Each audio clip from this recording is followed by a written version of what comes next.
going on, Winnipeg fans across the U.S. and Canada? You're now boarding the Winnipeg terminal. I'm Mike D'Andrea. This is Joe Pritchard. Joe, how we doing? Oh, we're doing great. I was just outside having a soccer practice with my little boy because it is apparently May. I was So, going to say, it ain't February 21st. I know that's what the calendar says, but I sure don't feel like it walking out the door. And I'm just going to put this out there right away because, yes, I know we lost a real heartbreaker to Calgary.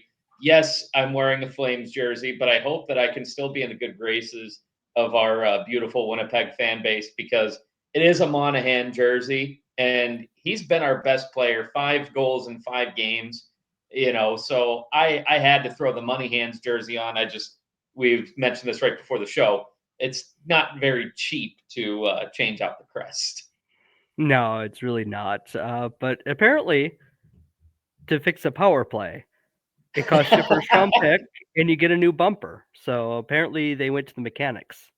I was gonna say that's gonna be one of the main points of our show. Recapping these last couple of games, which two of them went very well. One of them went extremely well, and that was the first one on this trip. But one of them it started out well, and then it ended up being a heartbreaker. So why not just kind of clear the air and talk about how our power play and special teams in general seems to have really clicked the last 3 games. So I mean, it was a point of contention. We were bottom of the barrel as far as power play and penalty kill are concerned, but it seems like we're really starting to tighten things up. Are we even talking about the same team? Sure Did, don't did feel we like it. did we hop into a portal over the weekend and come out and are talking about a completely different team? Because that's what it feels like. I was gonna say, it was this is kind of the sad thing, but I think it was the kick in the rear end that they needed. So, I have a real estate job. I was driving up to Solon Springs, which for those that don't know where that is, if you know where Duluth, Minnesota is, just across the border into Wisconsin is Superior. Not too far from Superior is Solon Springs. So, anyways, it was the matinee game against Calgary, and I am listening to the radio on CJOB, and I hear Arneal talking about he just did not sugarcoat anything and was just talking about how embarrassing the second period was because I was getting the second period on my way back, and I mean it was brutal, it was bad, but the way that Scott Arneal put it was very blunt, and it was funny because I hear on CJOB there's going to be some words discussed in the locker room, and we all know what that's code for, and I'm sure those words were spewing. No, they probably consisted of a lot of four-letter words and a lot of words that we can't say on this podcast because that would get us in trouble. We'd lose some of the sponsorships that we have. Royal Retro, shout out to you. And we will not be using those words that were presumably used in the locker room, so we don't have to worry about that. But the game started out great. It was great to see. This was something we talked about last week with Monahan going to Calgary. Now I know that he came from Montreal, but he obviously spent a few years in Calgary, and always that team that gives you that first chance. That's the place that you're going to play your hardest at. I feel like personally, anyways.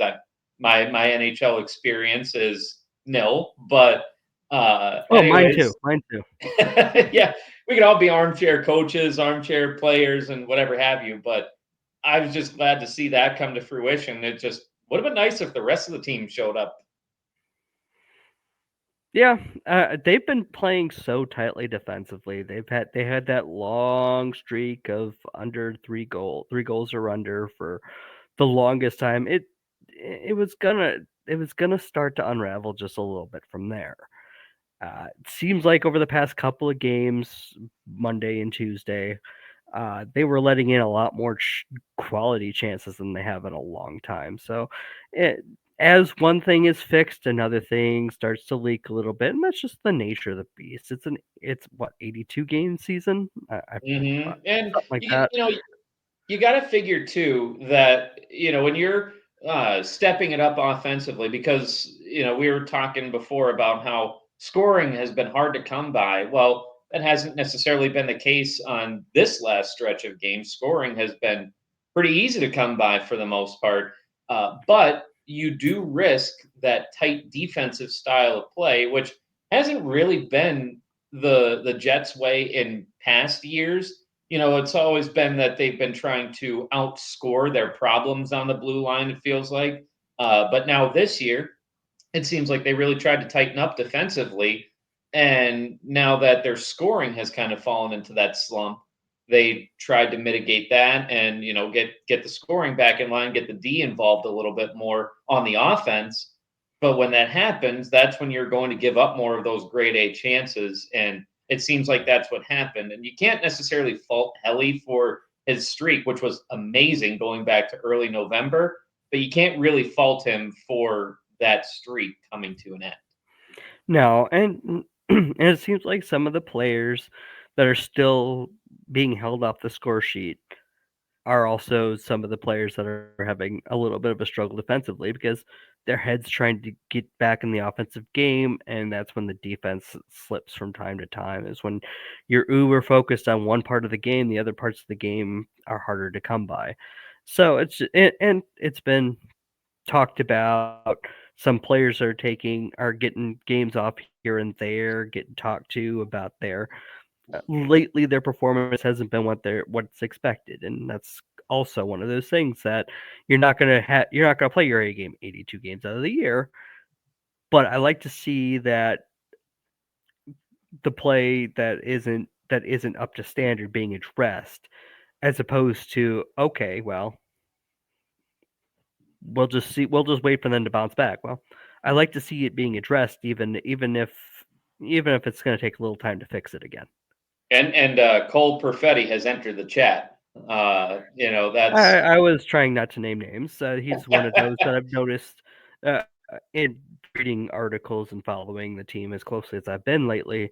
Yeah, that's a name that's been coming up as okay, not performing offensively. They have questions about his defense right now, but that's going to turn around, especially with a guy like Perfetti, young professional. He's going to take some bumps and bruises to learn how to mhm. be an NHL pro. Right, and he's a guy that's smaller in stature, and you said it perfect when you said a young athlete, a young professional. He's still a real young kid, and he's got a lot of upside. He's not like one of your top superstars like Connor Bedard or whatever, but he's still a young kid, and now he's facing adversity, and it's how he overcomes that adversity to see what kind of player he's going to be when entering his prime. Because yeah, he's had some great games, he's had some great stretches in the past, but he's also injury prone. He's a smaller kid. I don't think he's quite entered his prime just yet, and it'll be really interesting to see how he overcomes this adversity to see what kind of NHL player he's going to be too. Because I think that if he overcomes this, he's going to be a stud, and I could see it. So not that Cole Perfetti is watching this right now, but if he is, then keep your head up, kid. You're going to do great things. Yeah, what is he, 22 or 23, and he's on the second line on a team that's fighting for first place in the Central Division. Hmm. Nothing to shake a stick at there. Yeah, seriously. And I mean, with a very forward heavy core that we've had, remember, again, years past, we've had a very, very top heavy forward. We're not like Toronto level, but like we were getting pretty close to that by trying to, again, outscore our problems on the blue line. Really, once Buff kind of left us, that was when the issues on the blue line started. But now it seems like those have tightened up, and then we're kind of going through that whole rigmarole of just trying to find the identity that they need to have, kind of finding that balance. And I think that we saw a little bit more of that in the Vancouver game than either of the other two in that stretch. Of course, the one against Calgary, it was, put it this way, it was very nice to have a game the very next day. Those are the days that you want that back to back because you don't dwell on it for a couple of days, Right. It was nice to be able to shake that one off right away. Mm-hmm. And it helps to come up with a big victory against Central Division rival. And I mean, Minnesota, they are that team that's they've got something to play for right now. They've got everything to play for, really. But this is just like the conversation we had about the Penguins. They are going to be that thorn in the side, no matter how good we are or bad they are. There's just some teams that are always that tough game, and Minnesota is one. You know. Yeah, and it's blossoming into a great regional rivalry too. Hmm. I think what sparked it was that run that we had when we made it to the Western Conference Final and got bounced. But when we bounced Minnesota in that first round, what was it, 5 games? That I think is what really ignited this rivalry, because it was always there, but it was kind of just one of those like, okay, they're in the same division, so they've got something to play for there. But it wasn't exactly very heated up until that playoff series, and ever since it gets nasty. And I like the battle of the 17s with Foligno and Lowry. That's always a fun matchup, watching those two guys go toe to toe. Yeah, and even last night when it was you could tell the rivalry was there, but it was kind of at a dull roar stage. It was still there. The fans bought into it hardcore. It was one of the louder crowds I've heard this year. Hmm. Just nice to see, nice to see that kind of, even when there's not a lot of activity in a game there was a fight, there was a check or two that were questionable, but nothing like the New Year's Day back to back or the New Year's Right. Eve back. And Nothing like that. But you could tell there was tension the entire game. for sure. And I'm laughing at the fight because I don't know if you saw, this was something I didn't really notice, but did you see the ghost punch that landed on Stanley? No, I was kind of like, well, Someone shared that. I didn't really pay attention. Like I didn't pay attention that closely or whatever. Someone shared it on like the Winnipeg Jets fan group page on Facebook, and he's like, I don't know what happened, but he's like grabbing jersey or whatever. And then all of a sudden it looked like he got hit and there was not a punch thrown. And it was the funniest thing I think I've ever seen. And of course, it's, Mr. So coordinated on skates that he's going to sit on Kirill Kaprizov. yeah, and and what preceded the fight too was one of the weirder hits I've ever seen. It looked like the Minnesota defender was taking Scheifele into the boards, realized they were getting close to the boards, like tries to keep Scheifele from falling into the boards, and actually gets a holding penalty for it. And then Mm-hmm. Scheifele still falls forward into the boards, and that causes, oh, we better protect our captain, our alternate captain anyway. Better protect one of our star scorers. So Mm-hmm. And I mean, I like the idea of standing up for your alternate captain, for one of your top players, of course. But but the then one thing, like seeing it live, it's like, okay, that makes sense. And then seeing the replays afterwards, it's like, okay, that was actually just really, really awkward. yeah, and he like apologized too, Yeah. which was the interesting thing. So it's like, Yeah, and okay, you could dude, see, and I forget who the Minnesota player was offhand, the name, but yeah, like, okay, you want to fight? We're gonna do this? Okay, fine. I'll knock you down. We'll get down with this. it's almost like, you remember when George Laraque was in the league and he would like always ask, like, you sure you want to do this, before they drop the gloves? And like that was always the best. Like, I mean, dude was, he could take Ryan Reeves, if I'm being honest. And but like in his prime anyways, maybe not necessarily Right. today. But I just thought it was so funny. He would always ask, like, you sure you want to do this? You sure you want to? And I'd love if one of those responses was, I really don't, but I kind of have to. So let's just get this over with, right? I'm sure that's probably what was going through their minds. Yeah, right. Like, no, I actually don't want to, but like, I'm going down to the AHL if I don't do this. So let's go. Hmm. And I mean, you know me. So this is, I always try to find, everybody I think at this point knows that in NFL football, I'm a Steelers fan. So I'm going to relate this to the Steelers, right? They're talking about all of these quarterback rumors, like, oh, this quarterback is tied to the Steelers, this quarterback is tied to the Steelers, blah blah blah blah. and it's what quarterback isn't at this point. And anyways, me being a Steelers fan, knowing how they operate, they are going to do that whole same thing where like I really don't want to do this, but I'm going to by keeping Kenny Pickett because they don't want to admit that they wasted a first round draft pick. Not to mention Pickett is a Pitt grad, so it's just one of those things that if he didn't go to Pitt, he would have been ran out of that city by now.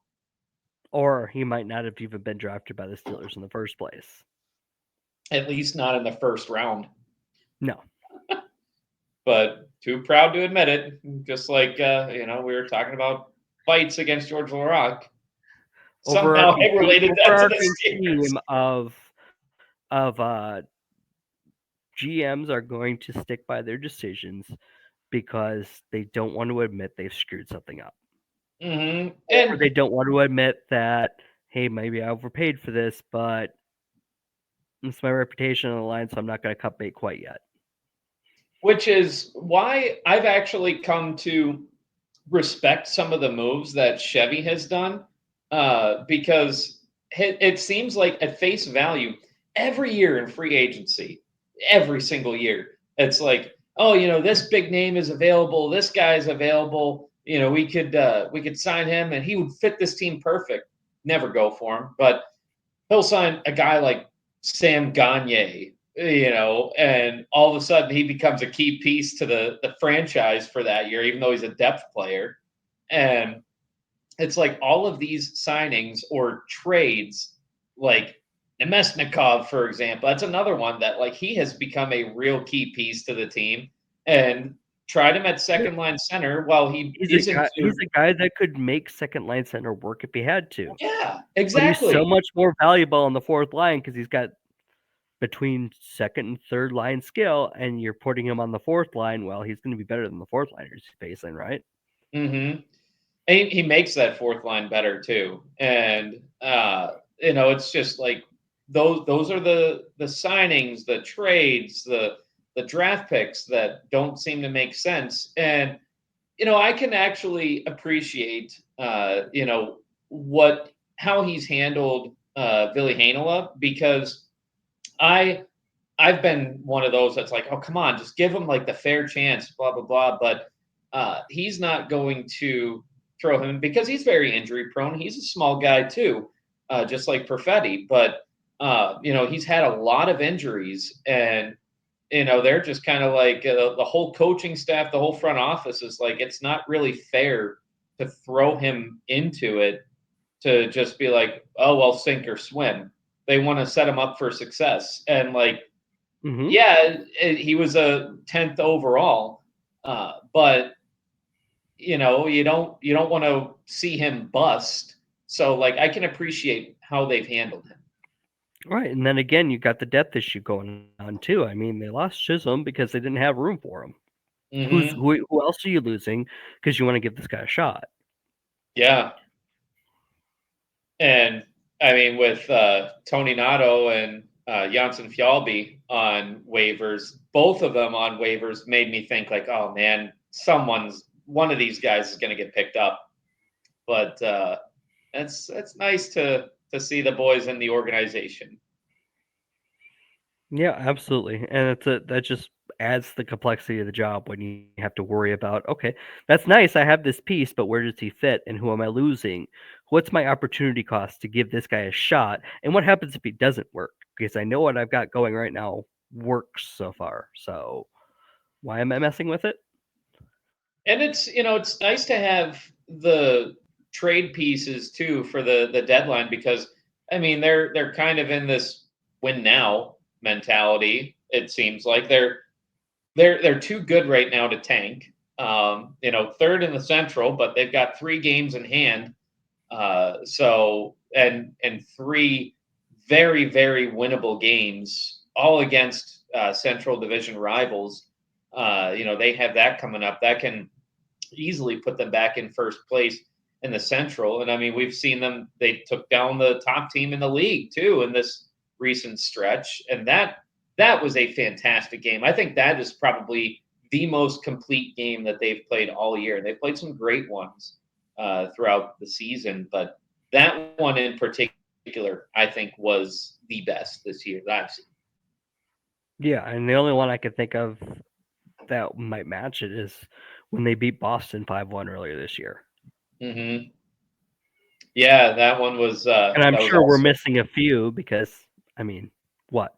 They've played 50 games at this point, but Yeah, I mean, those two stick out to me as those were really dang good games.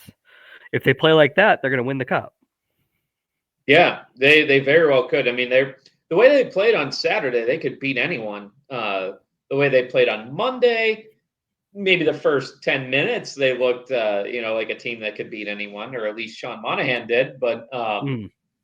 the rest of that game was brutal. But the game against Minnesota, that one, I I'm cautiously optimistic after that one because it was a good 6-3 win, but I mean it could have went the other way.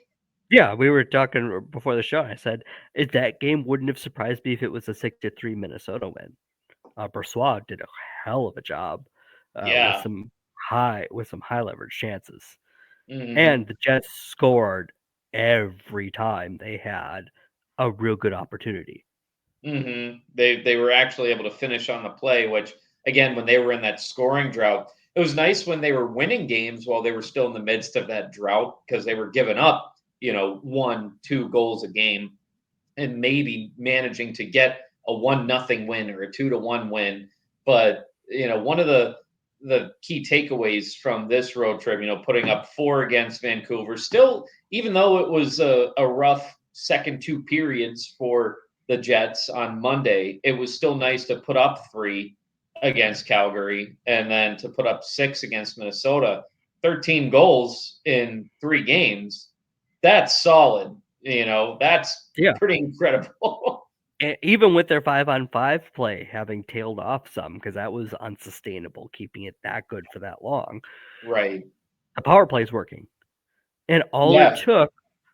They're still running the same structure as far as my uneducated eye can tell. They're still running the same power play structure. It's just they put Monahan in the center bumper position, and his movements are opening opportunities for everybody else. Whereas earlier this season, before Monahan, it just seemed like whoever was in the middle was nobody was moving at all. It Hmm. just felt like they were okay. You're here, pass, pass, pass. Try to get an open shot with the passes, but the defense didn't really have to react to that because they had it covered and nobody was making them come out of their square.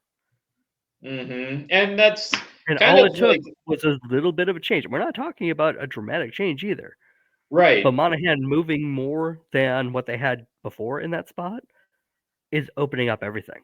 Oh, for sure. And it adds another dimension to the power play and, getting everyone involved in it and not making too many passes. That's been an issue. And, you know, to the uneducated, we've already talked about this, that my NHL experience is nothing. But it seems like their issue had been overpassing and not just finishing on the play. And these last 3 games, there must have been some sort of conversation in the locker room because it seems like they're not trying to go for the pretty goal. They're just trying to go for the goal. And that's what you need, especially later in the season. And, if you can't just go for the goal in the postseason, if you're just trying to net the pretty goals, you're going to get swept. Oh yeah.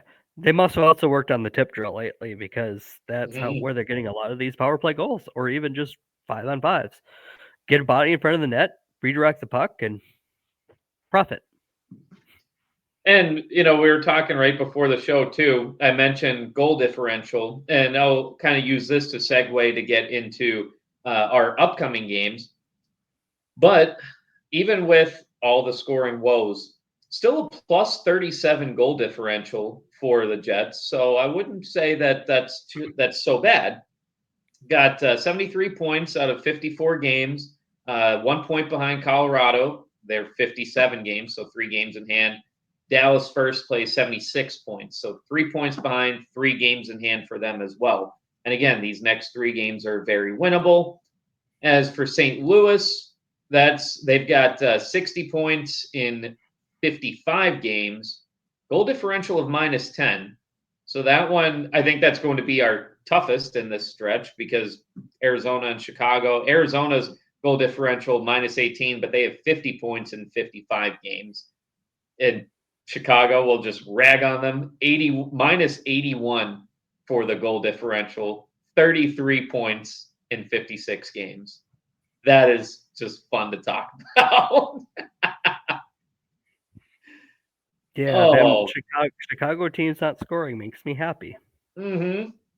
Oh, don't you just That's love to just a see them? general rule in my life. Yeah, don't you just love to see them at the bottom of the standings? Of course.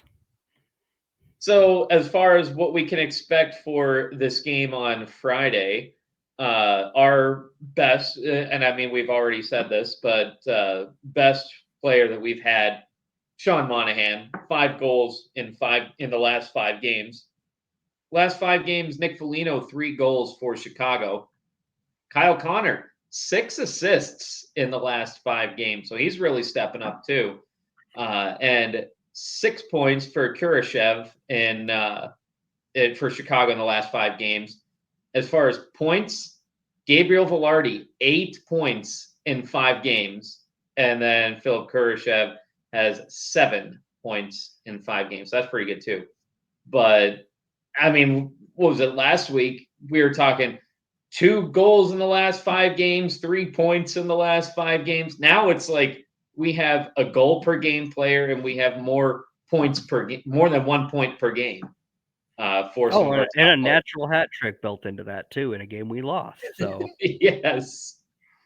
Now, as far as the goaltending comparison, Peter Mrazek looks to be the starter. 2.99 goals against. That's not good. 2.20 for Hellebuck. 925 save percentage to Mrazek's 909. Hellebuck's 3 shutouts to Mrazek's 1. So I think that as long as we have Helly starting, Brossois has also been playing very, very well. 228 goals against, 920 save percentage. No shutouts yet, but we'll get there. Maybe can have one this Friday. no, he But did a heck of a job last night, even with the 3 goals. It mm-hmm. felt like in the middle of the third last night that there was a bit of a defensive breakdown for a while. Middle to Right. late. Oh, for sure. Yeah.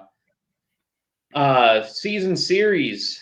Winnipeg's got 2 games to Chicago's 1. The one that Chicago had was in Chicago. It was in overtime. That was on December 27th. So this one at the United Center should be a good one to watch.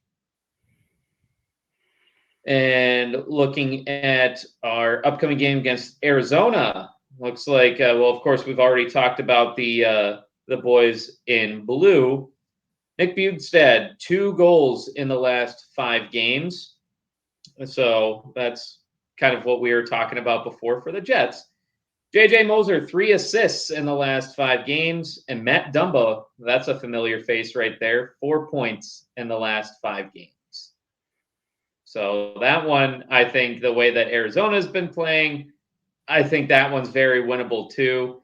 But an interesting stat as far as goaltending is concerned, Connor Ingram, 5 shutouts this year, 912 save percentage, but a 276 goals against average, which isn't bad. I mean, it's not great, but it's not bad, you know? No, especially with what's going on around him. And it feels like the air's kind of come out of their balloon lately with the fact that they're still struggling to find a place to play. Mm-hmm. Yeah, I mean, that's kind of a distraction too. And well, you got to think like relocation. Are we going to get a new place here? And you see the rumors about what was it? I think Salt Lake Salt Lake City. City. Mm-hmm. I think that would be kind of cool, but that's just me. Yeah, I mean, that Houston. There's plenty of places on the board that could be involved here, but Houston that would would make take. so much sense. Yeah, especially with Dallas, natural Oh rival right yeah, there. You're also not messing with even Salt Lake City wouldn't mess with the geography too much, but like Houston's a right. better geographical fit for that a larger city.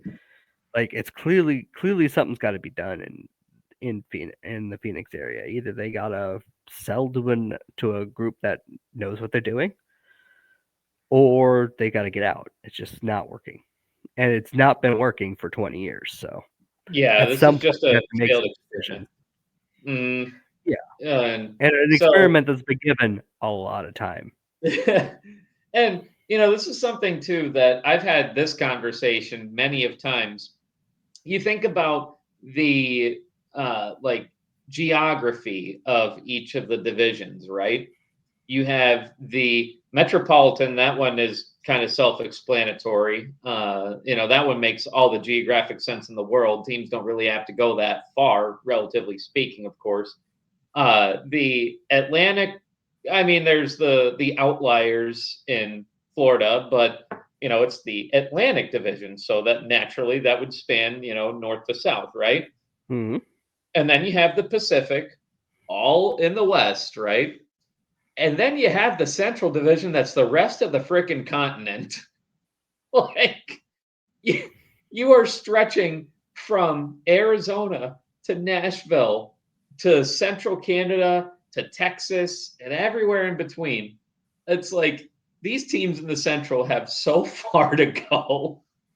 It's not even funny. No, being able to do a Dallas Houston back to back would take a lot of miles off of teams. Hmm.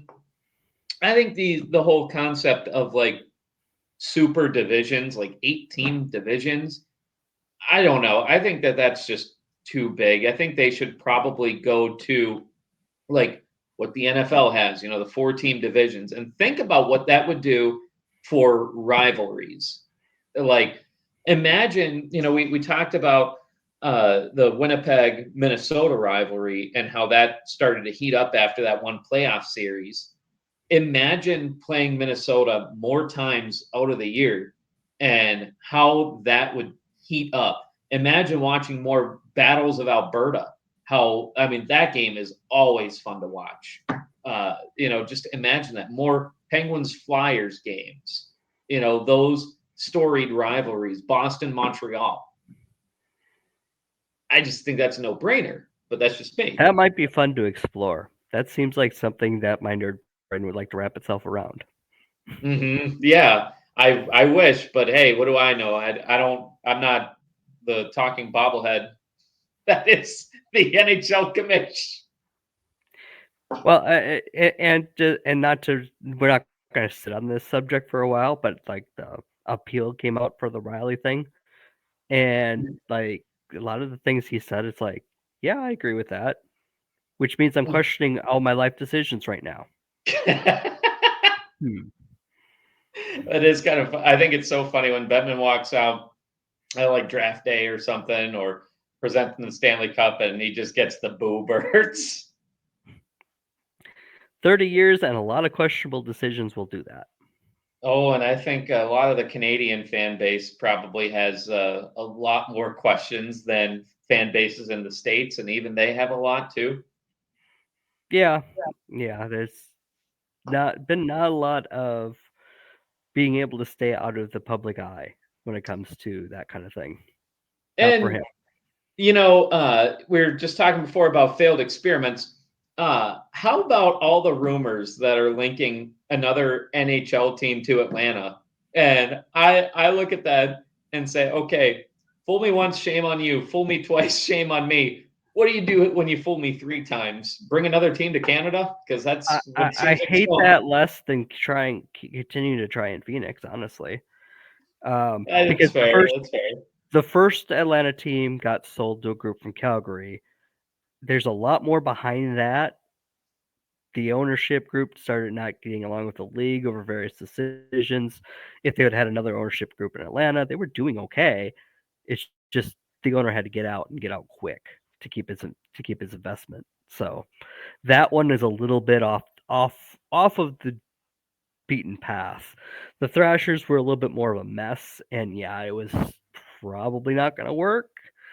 But only giving it the time they had, and with all the crappy teams they had, you really didn't have a fair sense of that either. So I That's could fair. see giving that one more shot as opposed to continuing to try in Phoenix, because That's been 30 years of failure straight up. So they've I had guess more time in Phoenix than the NHL's had in Atlanta, and they cut bait that in is Atlanta actually a twice. very good point. That Right. is a very And the good first point. one wasn't even really we're failing in Atlanta. It was more like the ownership group had to sell, and the best opportunity to sell was Calgary. So It kind of makes me laugh that they kept the name because, Flames Atlanta, that makes sense. That makes a lot of sense. But now, when you think Calgary Flames, Calgary, that's like a huge oil area. So, you talking about like burning your city down, or like what are we talking or here? or burning down your rivals if you think of it that way. Yeah, it's true too. You got the Oilers, but either Yeah, way, there's also been teams that make a lot less sense after they've been moved and keep the same name, so I can't get upset with the Flames. that's fair. So now you've educated me on what was it, Eau Claire Street, I think, or the Eau Claire neighborhood or something that's in Neighborhood. Calgary. Yep. Mm-hmm. You've educated me on that. So educate me on why. I think I know why, but I want to make sure why the Packers, why they have their name the Packers. Is it because of the dairy cheese industry, like cheese packers? It's because Curly Lambeau took money from his employer, the Acme Packing Company, to fund the Oh, football team. oh, okay, Right. Because Curly interesting. had been at Notre Dame once, like one football season, played with Newt Rockne, but came home to Green Bay and started working for the packing company. Still wanted to play football. There were town teams all over the place. I mean, Racine had teams, Milwaukee had teams. There were teams all over the place. Oh, Claire And had a team, didn't they? actually, Don Hudson's first game, if I'm not mistaken, happened at the Chippewa Falls Fairgrounds. That's so Because cool. even in the 30s, the NFL wasn't big enough to go, we're too big for the town teams. We're not going to play you anymore. Like another 10 years they were there, but they weren't there yet. They were barnstorming throughout Wisconsin to make money for the season. Hmm. First stop, Chippewa Falls. That's actually awesome. Huh. Learn something new every day. Which is a hop, skip, and a jump from your favorite brewery, Leinenkugels. Yep. And pretty soon I'll be able to have an alcoholic beer again, but for now, still doing just the haze, the non-alcoholic. But my dry February ends. Of course, I have an extra day this year. Of But course, one next, extra day. yeah, just one extra day. But heck, this was an extra month. It was supposed to be just a dry January and ends up being a dry February too. But next Friday, I can actually have some Leinenkugels again. But maybe Lineys can get on the NA bandwagon for dry January next year. That'd be great. And I guarantee you they would probably make so much off of that. Except, what about where we live implies anybody wants to be dry? I mean, I've seen a few dry January patrons around here, but probably not as much as I guess they could if they wanted to localize it. But I mean, it's Leinenkugels. They have them all over the place. Yeah, that's true. When I lived in Bismarck, I was kind of sad because they didn't have honey vice at any of the bars there. But I lived right by an Applebee's, so I would go there on Friday nights, and they had what you call in the summer. They had summer shandy, so I was like, oh, I love this because they had everything when I lived in St. Cloud. St. Cloud only 2.5 hours from Eau Claire, Chippewa Falls area. Mm-hmm. But then when I moved away, Bismarck is about 8 hours from here. And the only thing that they had at Liney's was summer shandy. And of course, that's only in the summer, unless you go to like Loopy's around here. My favorite thing is have you ever mixed, and I'm sure you probably have going to the Liney Lodge, but getting their pink lemonade where you mix the berry vice and the summer shandy? Have you ever done that? I have not done that, but I'll have to. That is, I've asked for that at Loopy's a few times just because I love it so much at the lodge. And oh man, you know what? We should go for a Liney's or a Loopy's sponsorship. I mean, we talk about them enough. Hey, I would bet you Leinenkugels. most of our audience has absolutely no idea what we're talking about, but that's okay. Yeah. Well, Usually that happens when I talk about this kind of thing at home. What are you talking about? we could help Leinenkugels out by attracting some of the Canadian viewership to come to Chippewa Falls and enjoy a delicious Leinenkugels beverage, and we boost their profits. I do know at least 2 people from the Winnipeg area that have told me that they've come to Chippewa Falls and experienced Leinenkugels. So one of them happened to work for the Bombers, at least for Yeah. a time, and was actually one of the people that helped with event planning and taking the Grey Cup around when they had won it. Hmm. So So the Grey Cup went to Chippewa Falls? no. Oh. But he went to Chippewa Falls when he wasn't carting the Grey Cup around. Ah, gotcha. And he loves the shandy. Well, who doesn't? I don't think you can hate that beer. But And it's wow, also in the same family as Molson Coors, so I mean our Canadian that is viewers know true. Molson, so and Coors. I see them all the time up there.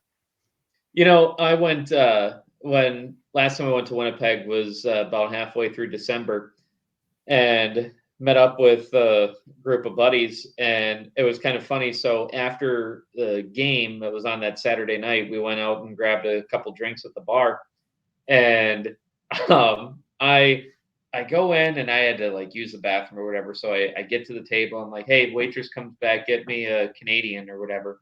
And so, I come back. He said that he had ordered it. Waitress comes by and she's like, Canadian. And I raised my hand and I felt really awkward with that. Like, because obviously, You're not. yeah, I was going to say, I live in Wisconsin, but anyways, then the guy next to me, he just points out, he's like, "Oh, the American gets a Canadian, makes all the sense in the world, eh?" I was I'm like, trying to "Okay, remember. I was waiting for that." It was a Oh, museum somewhere. The last time my wife was up in Winnipeg, it was one of the museums downtown, a smaller one. mhm. Can't remember. It wasn't the human rights one. That wasn't built at that point. Although that's a place to go if you want to hate human nature for a while. It's very well done. Although I did love the view from up top looking down into Shaw Park. That's a place I need to go Oh someday because yeah, it looks like baseball heaven. I've never been able to sync up the Bombers and the Gold Eyes at the same time because I'm usually coming a week after the Gold Eyes are done because of Banjo Bowl. sure. But yeah, we were going to one of the smaller museums because my buddy always likes to find something new in the city to do when we go up there. And she asked where the bathroom was, and the person at the desk goes, "Don't you mean the washroom?" And it took me like 10 years before I'd said the word bathroom in Canada again. What's funny is like I see some things that will say like washroom and others that say restroom or whatever. Mhm. So it's like I never really know what to call it there. Like I hear it both ways too. And it's like when you say washroom, like some people will look at you funny, and then when you say restroom, it seems like you say it in front of the wrong people, and then they look at you kind of weird, like, you mean the washroom? You don't go in there to rest. Yeah, I'm used to being looked at funny, so it doesn't really faze me at this point. Same.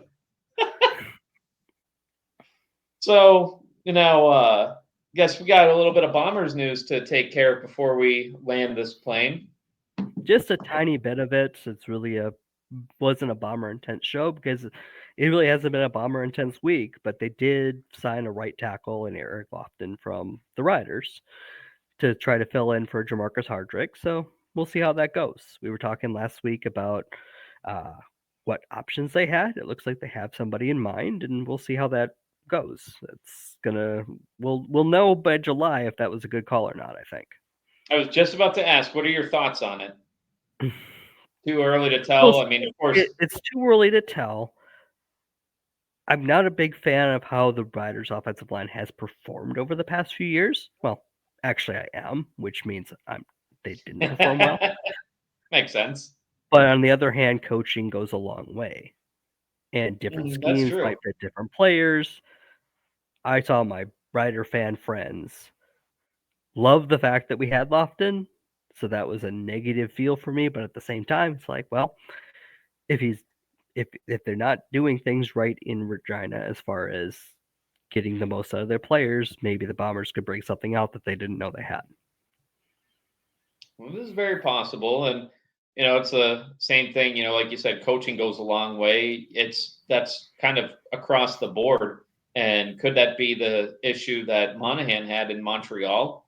Like, I mean, sure, he was kind of struggling at the very end of his tenure in Calgary, but look at what he's done since he got to Winnipeg. He's lighting the world on fire, no pun intended, with the way that he's been playing. So, maybe it's the bonus style, the bonus touch or something, but Or he's really, or better talent around him. yeah, well, that's also true, but I mean, could be the bonus. But Precisely. I had to. I was like, I Yep. said bonus a couple You times. gotta So, practice those dad jokes. That's coming pretty soon. oh, it could be any day now. Like, I mean, 37 weeks tomorrow, but yeah, watching the baby kick, it's like, whew, she's ready to come on out. Well, you got any closing thoughts? And beyond, get ready for a wild adventure. Not really. We had our wild adventure, but 6-3. It's a hockey joke. Mm-hmm. Yeah. Yep, you gotta tell as many dad jokes as you can before they realize that maybe these aren't the best jokes to be telling. Daddy, stop it. Yeah, You got plenty I'm of gonna time give then. it.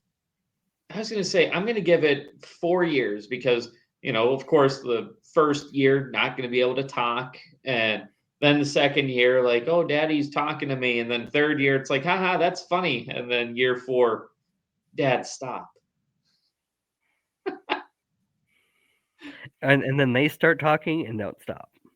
Yep, So and you don't have to worry about talking. You just try to fill in the gaps every once in a while. that's kind of what my parents did with me. So now that I'm on the other side of it, I think I can appreciate that.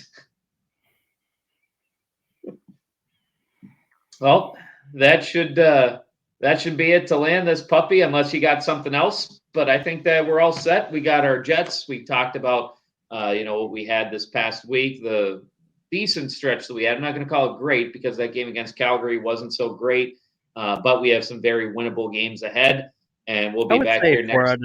4 out of 6 points is acceptable for that road trip.